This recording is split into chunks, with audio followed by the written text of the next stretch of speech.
ام المومنین سیدہ عائشہ رضی اللہ تعالیٰ عنہ فرماتی ہیں کہ ایک دن حضور کا دریا رحمت جوش میں تھا اور حضور نے فرمایا عائشہ جو مانگنا ہے مانگ لو۔ میں نے عرض کی یا رسول اللہ اگر آپ اجازت دیں تو میں اپنے باپ حضرت ابو بکر صدیق رضی اللہ تعالیٰ عنہ سے مشورہ نہ کر لوں کہ میں نے کیا مانگنا ہے؟ تو فرمایا کہ جاؤ مشورہ کر لو، مشورے کی اجازت بھی ہو گئی۔ میں اپنے والد گرامی کی خدمت میں حاضر ہوئی اور کہا کہ دریائے رحمت جوش میں ہے اور رحمت کا باڑا برس رہا ہے۔ حضور نے فرمایا عائشہ جو مانگنا ہے مانگ لو، یہ اتنا سنہری موقع ہاتھ آیا ہے تو میں چاہتی ہوں کہ کوئی مانگوں تو اہم شے مانگوں، تو آپ کی خدمت میں حضور سے اجازت پا کے حاضر ہوئی ہوں، مجھے بتایا جائے کہ میں حضور سے کیا مانگوں تاکہ کوئی چھوٹی چیز نہ مانگوں، بڑی چیز مانگوں۔ تو حضرت ابو بکر رضی اللہ تعالیٰ عنہ نے فرمایا کہ بیٹا حضور سے جا کے کہنا کہ معراج کی خلوت خاص میں اللہ نے آپ سے جو راز کی باتیں کی تھی ان باتوں میں سے ایک بات بتا دو۔ مانگا بھی تو علم مانگا، اور عائشہ میرے سے وعدہ کرو جو حضور بتائیں مجھے بھی آ کے بتانا ہے۔ ام المومنین حاضر خدمت ہو گئیں۔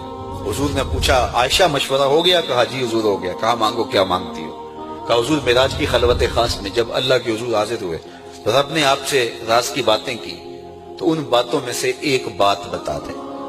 حضور مسکرا پڑے، اس بات پہ مسکرائے ہوں گے میرے یار غار کا انتخاب کیسا ہے، یا اس بات پہ مسکرائے ہوں گے کہ راز کی بات بتا دوں تو راز راز نہ رہا، لیکن وعدہ کیا تھا۔ کہا عائشہ سنو، جب میں قرب خاص میں پہنچا تو میرے مالک نے مجھ سے راز کی جو باتیں کی ان میں سے ایک بات یہ تھی، محبوب تیری امت میں سے کوئی شخص کسی شخص کا ٹوٹا ہوا دل جوڑ دے تو میرے اوپر لازم ہے بغیر حساب کے جنت عطا کروں۔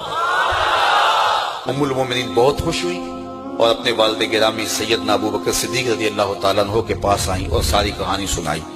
بہت خوش تھی، لیکن حضرت ابو بکر صدیق رضی اللہ تعالیٰ عنہ نے سنا تو رونے لگے۔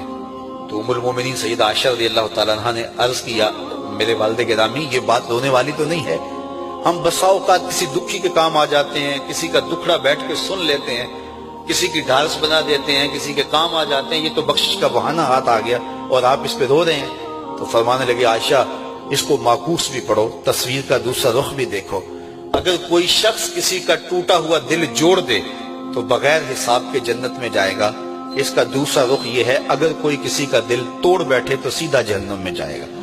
میں اس بات پہ رو رہا ہوں کہ ہم سے کسی کا دل نہ ٹوٹ گیا۔ حضور نے فرمایا اللہ اس شخص کے چہرے کو تر و تازہ رکھے جس نے میرے سے کوئی حدیث سنی، پھر جیسے سنی اس کو ویسے آگے پہنچا دیا۔